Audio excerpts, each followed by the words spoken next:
makanya banyak kasus-kasus apa para kiai apa melecehin santrinya karena mungkin santrinya posisinya waktu itu mungkin kayak kita dulu kali ya Bun ya.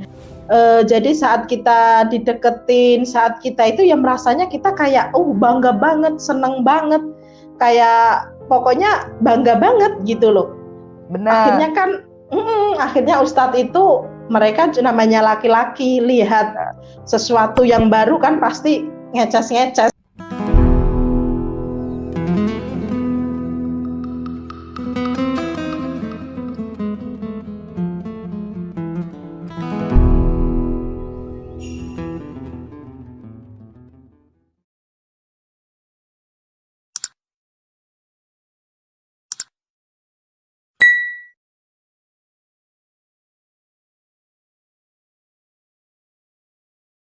Wah, masuk neraka enggak ya? Ya, Akhirnya ujungnya saya begini dulu Bu Siti ya. Kita cerita ya pengalaman dulu. Saya begini, masa bodoh lah. Yang penting di dunia tidak akhirat akhirnya gitu. Bener nggak? Jadi udah masa bodoh lah. Mau masuk neraka itu urusan nanti di akhirat gitu kan. Tapi memang saya juga berpikir jadi orang Kristen tuh baptis, habis itu minggu ke gereja. Saya pikir cukup dengan hal itu. Ternyata nggak cukup. Karena Tuhan itu memilih kita nggak sembarangan, nggak serampangan. Dia milih kita. Benar. Ada tujuannya. Benar ya Bu Siti ya? Benar. Tuhan pilih Bu Siti, pasti ada tujuannya. Benar. Tuhan pilih Bu Siti, dengan caranya Tuhan, Bu Siti akan menjadi saksi tentang kebaikan Tuhan. Dengan caranya Tuhan, Bu Siti ini dipakai sebagai alatnya. Pasti. Benar. Saya dulu tuh kadang tuh diam-diam berpikir gini, aku jadi Kristen mau diapain ya? Orang-orang Kristen sibuk begini. Kalau aku ngapain? Masa jadi orang Kristen setelah selesai ibadah udah begitu aja. Saya dulu berpikir begini, enak ya jadi orang Kristen. Sholatnya seminggu sekali doang. Ya bener gak Bu? Enak ya jadi orang Kristen kita pikirnya. Mereka ibadah seminggu sekali doang. Benar. Ya kan? Benar. Tapi ternyata lebih dari itu. Gak cuma setiap detik, setiap menit. Benar. Kita ingat Tuhan. Kadang kita dulu berprinsipnya gini Bun, kita harus sholat 5 waktu, setahun harus sholat dalam 30 hari, paling kita harus masih ada sunatnya, sunahnya harus sholat, tahajudnya kan gitu kan. Berasa orang Kristen enak ya, cuman seminggu sekali. Ternyata emang benar setelah yang saya rasain ya, setelah saya percaya Tuhan Yesus, kayak perang batin ini sangat-sangat luar biasa. Selubung yang ada di saat kita ini kayak terselingkap satu persatu. Kayak semakin kita mengetahui kebenaran-kebenaran gitu. Saya bukan merasa saya dibohongin ya. Tapi karena dulu saat kita masih Muslim ya Bun ya. Mungkin Bunda ngerasain perasaan agama kita itu paling benar, paling sempurna. Pokoknya Islam inilah yang benar-benar makin sempurna kan gitu Bun. Benar kan? Nah, tapi setelah kita mengerti kebenaran ini, kayak selubung ini tersungkap. Ternyata janggal ya. Kayak selubung itu mulai tersingkap satu persatu. Itu yang saya rasain juga. Gitu. Benar. Saya juga apalagi dulu saya belajar ya. Belajar dulu kan, kalau dulu saya belajar di UIN ya. Jadi belajar tuh sebenarnya saya kalau bahasa Jawa keblasuk. Jadi dibilang terjebak juga enggak, jadi kebablasan juga enggak. Memang sudah Tuhan kasih jalan kita seperti ini ya. Tuhan sudah pilih kita. Jadi awalnya saya terjun mempelajari kekristenan ini tujuannya adalah untuk menjatuhkan orang Kristen. Itu pertama. Kedua, bukan karena iseng, memang benar-benar tujuannya itu. Kedua, untuk kepentingan mata kuliah. Awalnya itu. Kan tidak mungkin secara keluarga saya seperti apa ya, latar belakang saya luar biasa, tidak mungkin jadi orang Kristen. Tidak pernah. terbersit dalam pikiran saya. Jadi segala sesuatunya tuh saya niatkan tuh memang bukan untuk, ya memang untuk omong obak orang Kristen. Sebenarnya saya belajar itu dan bukan kata kuliah. Benar. Tapi di situ Tuhan tangkap. Begitu kita masuk, dibuka satu kayak buku ini, halaman 1 dibuka, halaman 2 oh makin maju lagi, halaman 3 oh makin kelihatan, halaman 4 oh mana gitu. Saya 14 tahun lama belajar tentang kekristenan. Nah begitulah. Tetapi ya seperti Bu Siti tadi bilang, begitu jadi orang Kristen itu kita tuh gimana ya, terombang-ambing. Nanti aku berdosa ya. Sama. Ya Bu ya. Sama. Iya. Saya rasa juga teman-teman murtadin yang lain sama. Nah, setelah itu jadi murtadin tuh nggak enak. Nggak enaknya apa? Kita dikucilkan, bahkan ditolak gereja sendiri. Bayangin. Bener. Sedih. Tapi ya itulah. Tapi memang sudah Tuhan Yesus sendiri juga tertolak juga kan, ditolak. Benar. Ya. Dia disalibkan juga untuk menebus dosa kita. Jadi kalau ingat di situ salib kita belum seberapa. Itu aja. Iya. Ya Bu ya. Benar. Wah, luar biasa Bu, sangat memberkati sekali. Walaupun Bu Siti ini kan sedang viral. Saya yakin dan percaya ini kesaksiannya tentang kebahagiaan Tuhan tuh banyak sekali dalam hidupnya. Benar. Banyak sekali. Pasti banyak. Saya pun begitu. Dahsyat Tuhan Yesus tuh, aduh, dahsyat sekali memang. Dalam jangka waktu singkat dia bisa mengubahkan, membalikkan semuanya, luar biasa. Benar. Soalnya gimana ya, saat kita benar-benar percaya, udah kita yakin, tapi malah kita ditolak sana sini, gitu loh. Yang nolak orang Kristen sendiri. Nah, sama keluarga kita dibuang. Iya. Sama orang Kristen kita gak diterima. Ditolak. Benar-benar sangat luar biasa pokoknya. Saya sampai dulu itu Bu, saking kepahitan ya dalam hati saya dengan orang Kristen, terutama dengan gereja. Setahun saya nggak mau bergereja. Benar, setahun saya nggak mau. Aktivitas kekristenan saya tutup. Bayangin, saking rasanya itu. Tapi memang disitulah Tuhan tangkap, Tuhan tegur, Tuhan ingatkan. Luar biasa, cara Tuhan tuh nggak pernah kita sangka-sangka.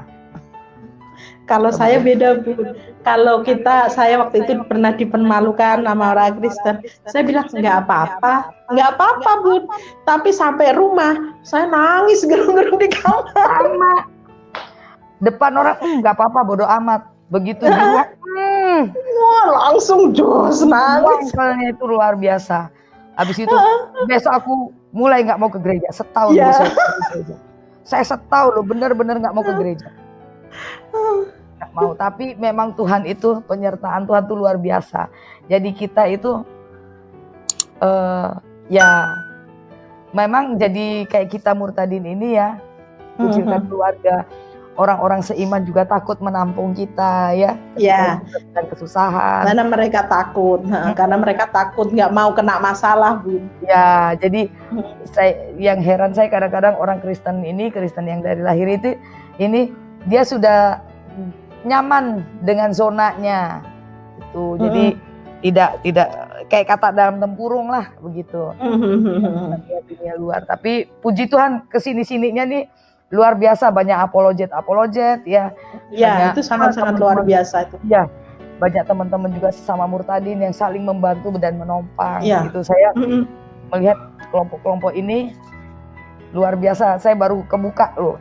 Saya dulu kan penginjilan underground ya, jadi nggak banyak tahu ya tentang dunia apologet, dunia YouTube ini. Begitu saya lihat, luar biasa.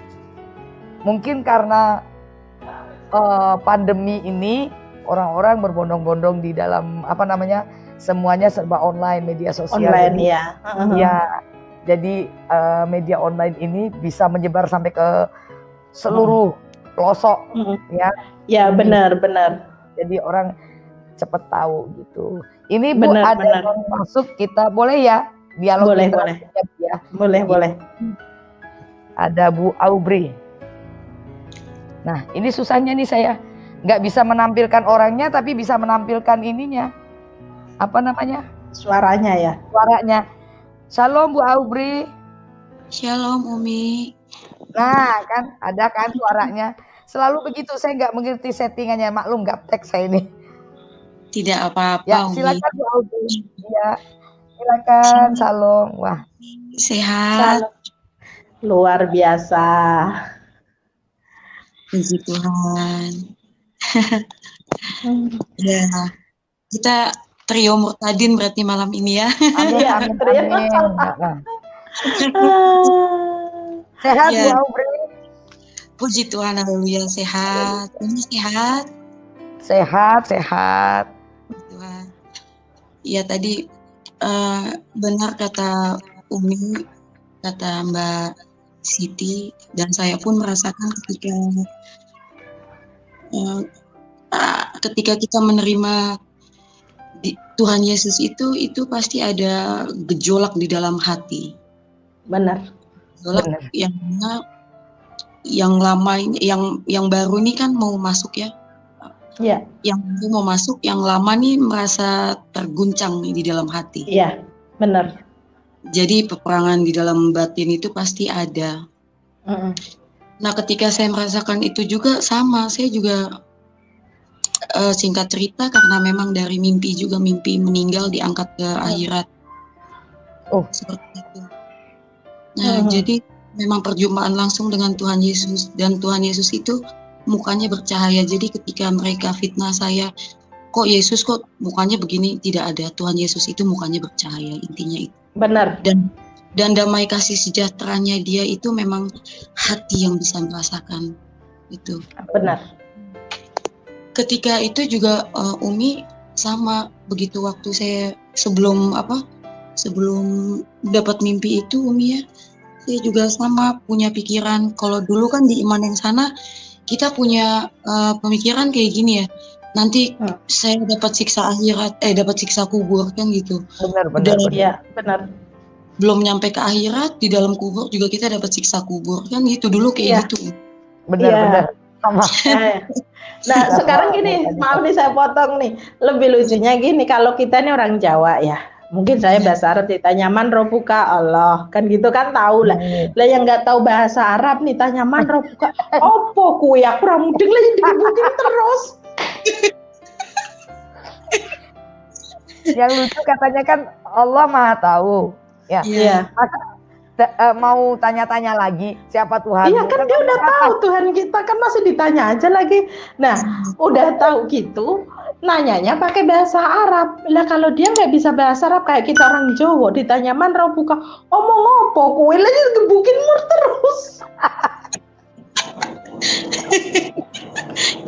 Itu Umi, jadi waktu Sally belum dapat mimpi itu, jadi kan diskusi itu, kebetulan Sally punya teman-teman Nasrani juga, ada yang Nasrani, ada yang Katolik, kebetulan banyaknya temennya itu gitu. Jadi di dalam hati ini kayak ada yang mendorong mau diskusi sama mereka gitu, karena udah curiga kan di dalam hati kan, nggak tahu kenapa kok curiga gitu kan sama iman yang lama gitu. Diskusi. Nah di situ terjadilah peperangan di otak sendiri gitu, nih bener apa enggak ya, nanti kalau gue pilih itu siksa kubur gitu kan, ditanya, dibangkitkan di dalam tapi ya puji Tuhan, maksudnya ya ketika sebelum dapat mimpi itu saya duduk di belakang sendiri melihat ke awan, saya bilang Tuhan yang mana aja yang benar, saya bilangnya gitu Umi. Tuhan yang mana aja yang benar, tunjukkan Sally petunjuk apapun, melalui apapun itu, Sally bilang gitu. Dan puji Tuhan, selang berapa lama kemudian, entah itu seminggu atau berapa hari, saya lupa Umi. Nah disitulah Tuhan menunjukkan bahwa dirinya itu adalah Tuhan dan Juru Selamat untuk semua manusia. Haleluya. Nah baru di situ ya, dari situ masih juga benar kata Umi, kita bukan 100% langsung, ya saya menancapkan kaki, tidak, tapi ya memang masih ada up and down-nya gitu ya Umi ya. Iya benar. Masih ada up and down-nya gitu, antar takutnya dosa ini dosa gitu kan. Takutnya dosa. Tapi memang ketika mimpi itu ya damai sejahtera itu sudah tidak bisa terbantahkan bahwa yes, Benar. ini ada Tuhan dan Juru Selamat. Benar. Nah, benar. Nah, Benar dari situ saya masih mulai ngumpet tuh, belum berani bicara tuh Umi. Masih ngumpet-ngumpet kan karena takut keluarga Tahu. persekusi atau apa gitu. Dan ternyata memang puji Tuhan saya dipersekusi. Saya bersyukur. Puji Tuhan saya dipersekusi. Ternyata saya belajar sekarang, ternyata di dalam persekusi itu kita belajar, kita bergumul setiap hari bersama Tuhan. Amin. Diusahakan kita bersama Tuhan. Dulu juga sama, saya juga melihatnya kok orang Kristen enak banget ya, ibadahnya cuma minggu, ya kan?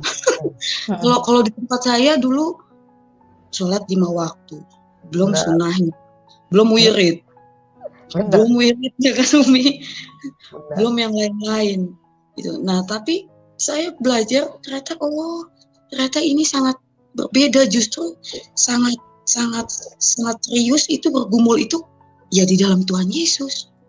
Benar. Itu karena apa? Karena semakin saya belajar mengenai ini case-nya persekusi ya, walaupun tidak semua Muslim seperti itu, saya yakin masih banyak Muslim di luar yang baik. Belajar dari situ, ternyata di dalam persekusi mereka itu saya ternyata disuruh mendengar suara hening itu, suara Tuhan. Memang kita harus membuka dan bergumul di dalam firman Tuhan, bagaimana cara implementasi kita, bagaimana kita mengasihi orang yang tidak tahu di jalan Tuhan yang benar itu seperti apa sih. Benar. Kita tidak tahu.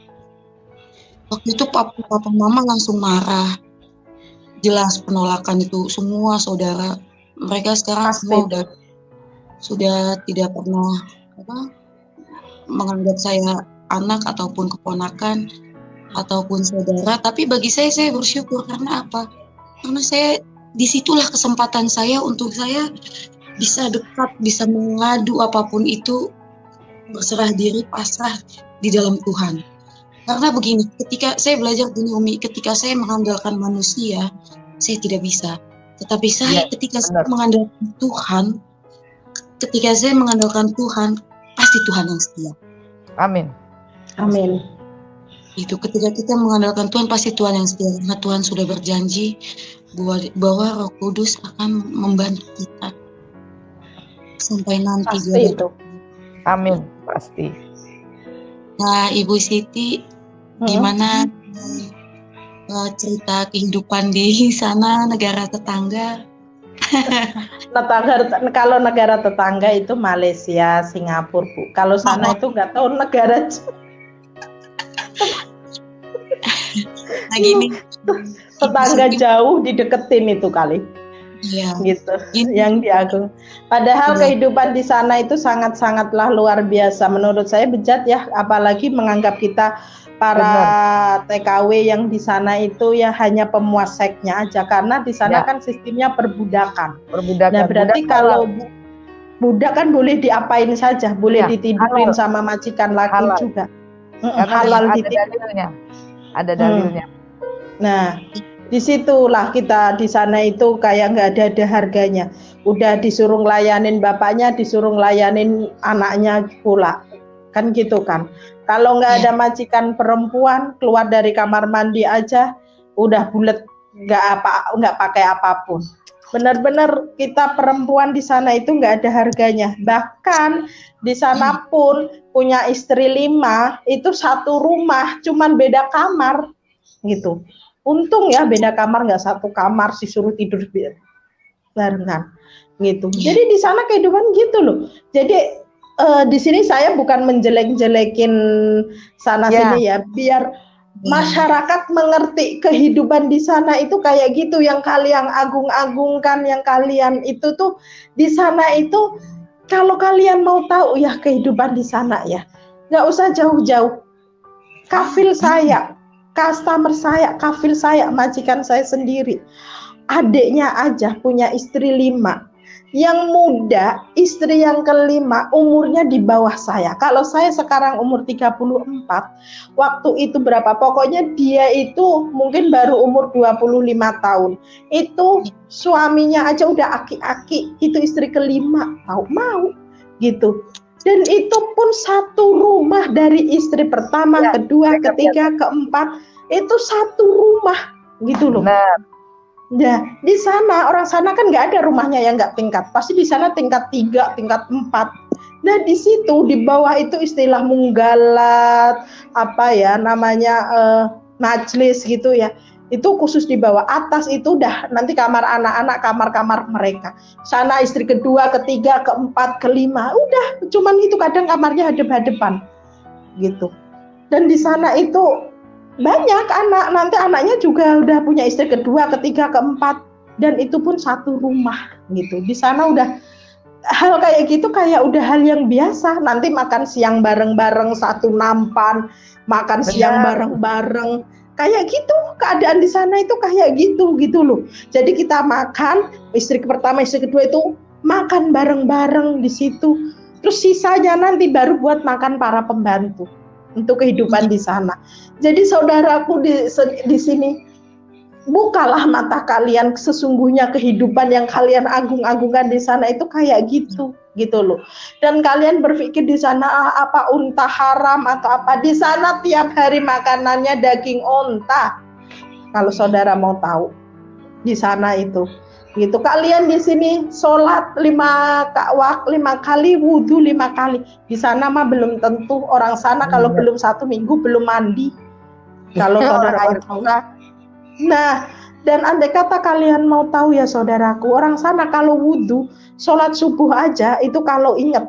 Orang sana nggak ada bangun pagi, bangunnya siang. Nah, sholat subuh aja kalau inget, gila saudaraku mau tahu. Bahkan majikan laki kan kalau kerja ya sholat subuh, wudhunya lagi ya besok lagi. Di sana batalnya wudhu itu bukan kentut saudara. Batalnya wudhu kalau makin daging onta sama daging sapi. Dan di sana daging sapi itu kalau bukan orang miskin nggak ada yang makan. Kalau tapi saudara kan mau tahu. Berarti batalnya gara-gara itu ya. Kalau di sini kan misalnya kita habis wudhu ya, waktu ingat-ingat dia yang lama. Tentu aja kita batal sama laki-laki. Kan batal ya. Ya. karena mereka pakai mazhabnya mungkin berbeda sama di Indonesia. Indonesia kan mazhab Syafi'i paling banyak kan. Jadi kalau masing-masing mazhab itu kan berbeda-beda. Tapi memang kehidupan di sana seperti itu. Kehidupan di sana memang kayak gitu. Jadi biar masyarakat itu terbuka, matanya itu terbuka. Jadi nggak usah lah harus mana. Memang mereka tuh sebenarnya tahu, tetapi mereka mengagungkan karena mereka anggap itu ibadah, begitu. Itu Umi, benar. Nah, salahnya masna wasulasa waruba. Kamu boleh menikah 2, 3 atau 4, ya kan? Dari hamba-hamba sayamu boleh kamu pakai. Benar. Benar. Karena hukumnya seperti itu, jadi buat mereka itu biasa. Dan buat mereka yang beragama Islam di Indonesia itu adalah ibadah. Karena sesuai dalil dengan dalil. Jadi begini, karena pohon ajaran, saya selalu bilang, pohon ajarannya dilihat. Kalau pohon ajarannya begitu, ya kita nggak bisa bilang. Kalau dulu kita masih di agama kita yang terdahulu, Bu Siti Amanah juga, Mbak Audrey juga, Aubri ya. Saya yakin pasti juga itu, wah gila ya, bisa ya. Nanti aku berharap juga seperti itu kehidupan bersama-sama. Karena kita pasti kita membayangkan walaupun mau jadi istri pertama, kedua, ketiga, keempat, kelima, bodo amat. Tapi itu adalah ibadah dan itu berkenan di mata Allah. Terus kemudian kita mendapat pahala. Melihat tapi walaupun hati kita tersiksa loh Bun, bohong aja kalau perempuan nikah, suaminya nikah lagi, walaupun karena Allah, kalau nggak tersiksa. Iya. Tapi Bu ya, jujur saya ya, waktu saya dulu masih pesantren ya, itu melihat suatu keluarga tuh indah sekali kayak begitu. Saya sempat, maaf ngomong ya, ingin dijadikan istri kedua dari kiai, karena waktu itu saya lumayan lah, kayak saya beasiswa ya, beasiswa dari kelas 1 SMA sampai mau selesai itu, dia ngelihat saya tuh mungkin lebih dari anak yang lain gitu. Itu mau dijadikan istri kedua. Oh, buat saya itu mulia sekali.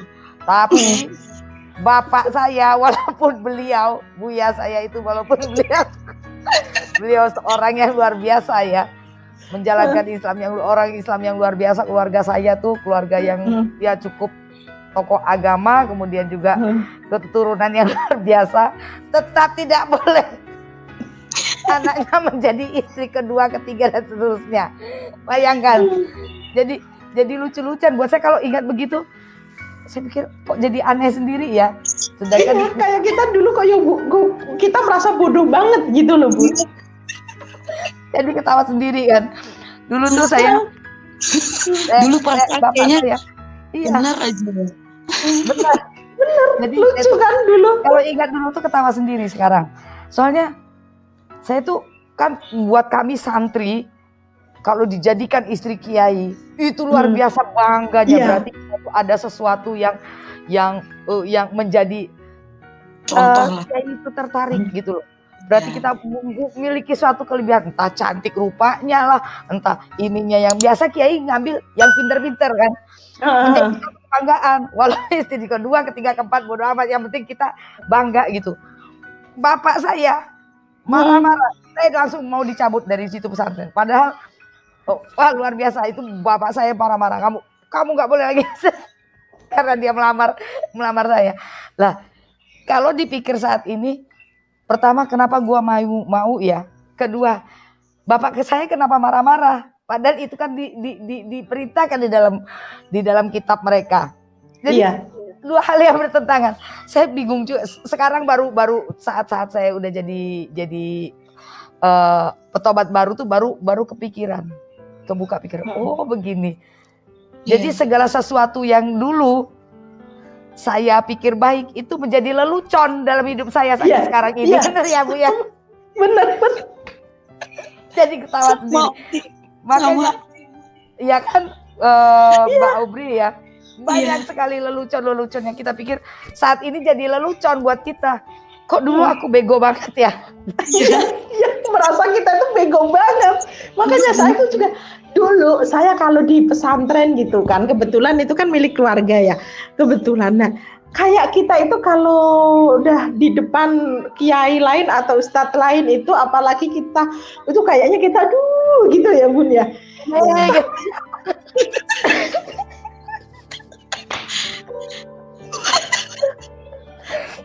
Benar loh. Saya juga merasa, makanya pernah saya kan bilang gini, nggak ada terbesit saya jadi orang Kristen, apalagi kita keluarga kiai, nggak sama. Ya, tiba-tiba apalagi kita kalau ada ustadz atau anak kiai Gus gitulah ya. Kalau NO kan model manggilnya Gus ya, bukan Habib ya. Gus, Syekh kan gitu kan. Kayak mungkin aduh mau jadi istri kedua, ketiga mah bodoh amat. Kebanggaan. Tapi kalau saya kadang ya kalau flashback lagi gitu, oh Tuhan, bodoh kali aku. Karena dulu juga gitu sama Umi. Jadi dipikirnya itu kan apa-apa kan kita pakai ridhonya Allah gitu kan. Karena kita bertakwa, jadi buat lucu-lucuan aja ya. Kita bertakwa dulu gitu karena kita minta ridhonya Allah. Yang penting Allah melihat kita tuh bagus aja gitu. Iya. Padahal sebenarnya itu Iya. Makanya sekarang Umi, saya selalu tanya Umi, kalau laki-laki kan dijanjiin 72 bidadari, ya kan? Nah, sekarang saya kadang bingung Umi, belum sampai detik ini terjawab. Kita para istri-istri ini, kita para perempuan ini janjiannya di surga apa ya? Nonton. Apa tukang cuci spray kah? Apa menghitungin mana yang udah ditidurin? Atau kita jadi gigolonya? Kan masih belum jelas ini. Umi, tapi ada loh Umi, teman aku Umi, dia posting gini, dia nggak tahu dia pakai hadis apa ya, dia posting gini, kalau perempuan itu tidak mau dipoligami di dunia, dia akan dipoligami di akhirat. Wah, saya makin ketawa. sekarang gini, lawang di dunia nggak boleh dipoligami, di akhirat dipoligami. Iya. Sama juga bohong. Sama juga bohong. Sekarang kalau mau dipoligami di dunia, di akhirat juga dipoligami lah. Terus pilih yang mana coba? Ayo, 72 lah Umi. Kalau di dunia cuma 45 ya. Nah kalau di akhirat 72 coba Umi. Kembali perawan lagi loh Umi. Umi mikir dalam 24 jam, sehari semalam 24 jam. Ya kan Umi. Terus dibagi 72. Dan setelah dikumpulin dia akan kembali perawan terus. Kesibukan laki-laki di surga itu memecah perawan bidadari. Lah kita ini sebagai istrinya itu sebagai apa Umi? Apa tukang cuci spraynya gitu loh Umi? Atau yang absen gitu loh Umi? Ini Mbak Siti juga saya pernah diterangkan sama Papa mengenai hal itu. Jadi apapun yang kamu tidak boleh di dunia, tetapi ketika nanti di akhirat di surganya Allah itu dihalalkan, dibolehkan. Nah, berarti makan babi juga boleh. Iya kan, kayak babi gitu minuman keras. Dalam hati saya gini ya Umi ya, di situ saya mulai ada pertentangan tuh, mulai ada diskusi dengan Papa. Nah, Papa dulu juga suka MTQ antar distrik untuk Riau kan, yang di Riau. Dalam hati saya kok begini ya. Jadi ternyata di jalan ridho Allah itu ternyata kok kayaknya kacau banget ya. Nah, yang lebih lucu kalau kiblat, Bunda. Nih, saya mau tanya Bunda. Kan kita kalau di hotel atau di kapal atau apa kan pasti ada tulisannya kiblat ke sana, kan gitu kan ya Umi ya. Nah, kalau kita pas nih di kapal nih lagi sholat Allahu Akbar, tiba-tiba kapalnya belok edek. Berarti beda dong kiblatnya, itu gimana itu? Wallahu a'lam bishawab. Kadzalika.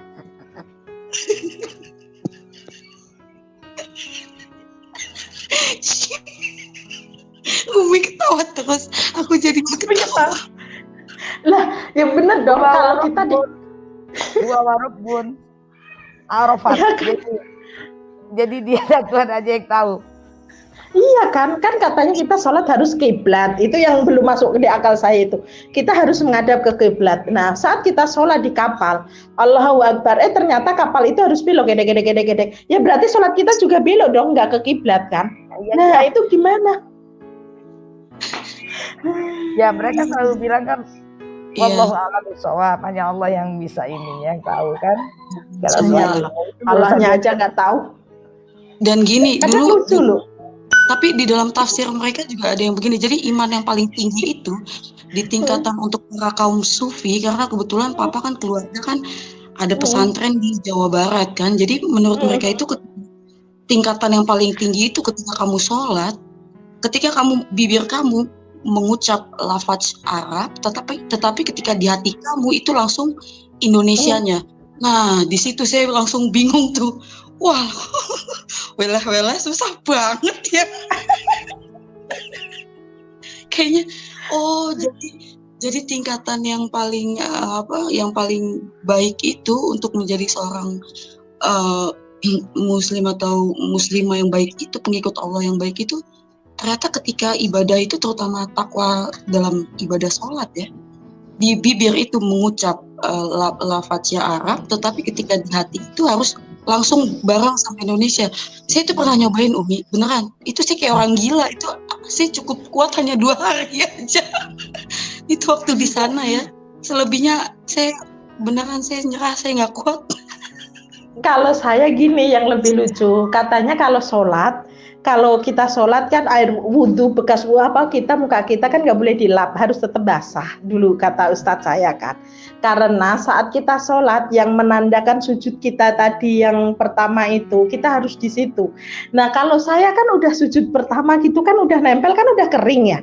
Nah untuk kedua kalinya saya itu sukanya nyari biar sama itu masih karena ada mazhab yang ada beberapa mazhab yang begitu, ada mazhab yang begitu. Nggak tahu saya itu mazhab siapa ya, memang ada yang begitu.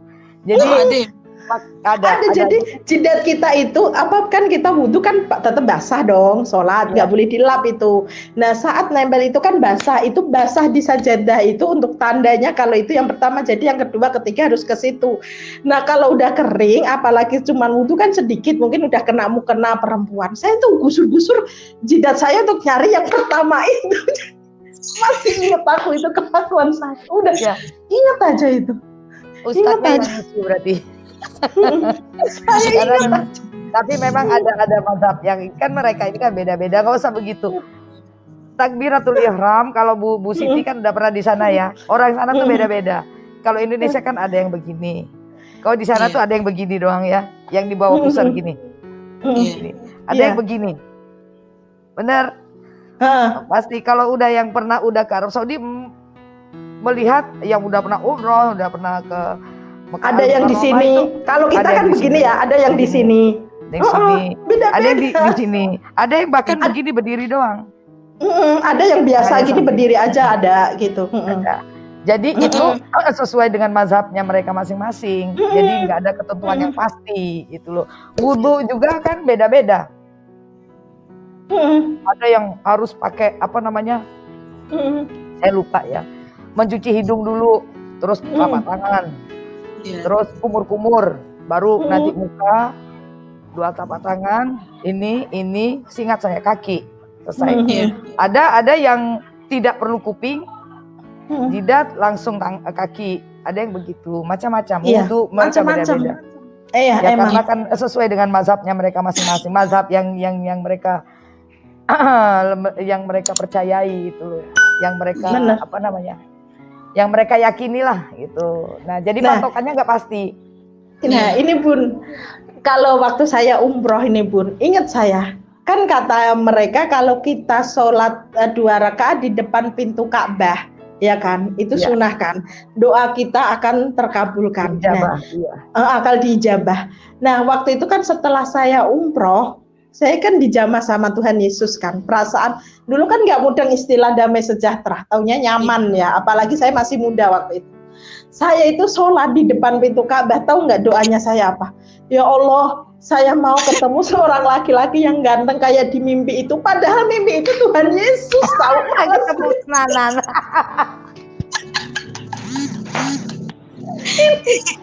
Baru ngomong.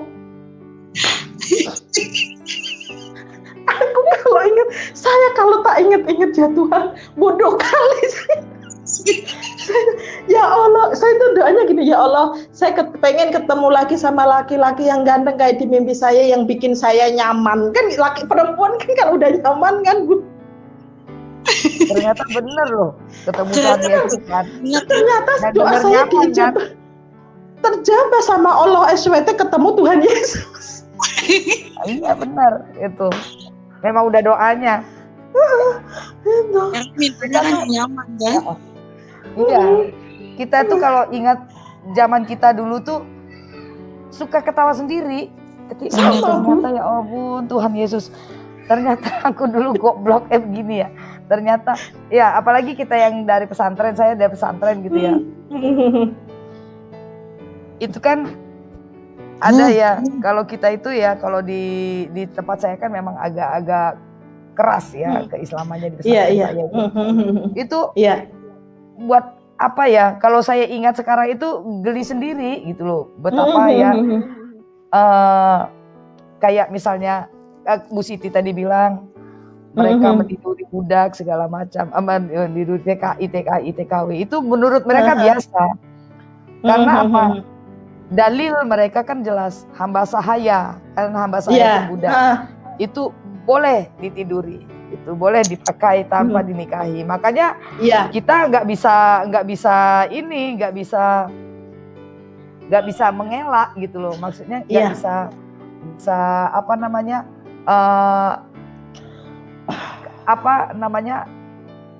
menggugat mereka juga karena mereka hukumnya hukum sesuai dengan Al-Quran. Tetapi buat lucu-lucuan aja buat kita di sini memang. Iya, tapi jujur Bun, setelah kita lahir baru bertobat, kayak merasa kita itu lucu aja ya, flashback masa-masa lalu itu sangat-sangat. Dan dengan bodohnya ya kita Dulu kita istilah dita'aruf lah, istilah Benar. kayak gitu, kayak kita kayak lucu banget ya. Kita mau ngelihat calon suami kita aja sampai ngintip. Benar. Itu. Jadi apa namanya? Aduh. Kalau diingat dulu itu ya geli. Bagaimana agama mereka itu sama wanita itu luar biasa tidak menghargai gitu loh. Ya, Sangat gak menghargai. makanya kan dulu semalam masalah saya juga baru membahas tentang pernikahan di dalam Islam dan Kristen semalam. Dan itu begitu saya buka tuh kaget semua teman-teman Kristen. Ternyata seperti ini. Ya memang begitulah mereka kan. Makanya banyak kasus-kasus para kiai melecehin santrinya karena mungkin santrinya posisinya waktu itu mungkin kayak kita dulu kali ya Bun ya. Benar. Dalam arti gini, saat kita dideketin sama ustadz kita atau kiai kita, ya karena doktrin dari kecilnya dulu itu gitu loh. Jadi saat kita dideketin, saat kita itu ya merasanya kita kayak bangga banget, seneng banget, kayak pokoknya bangga banget gitu loh. Benar. Akhirnya ustadz itu mereka namanya laki-laki lihat sesuatu yang baru kan pasti ngeces-ngeces.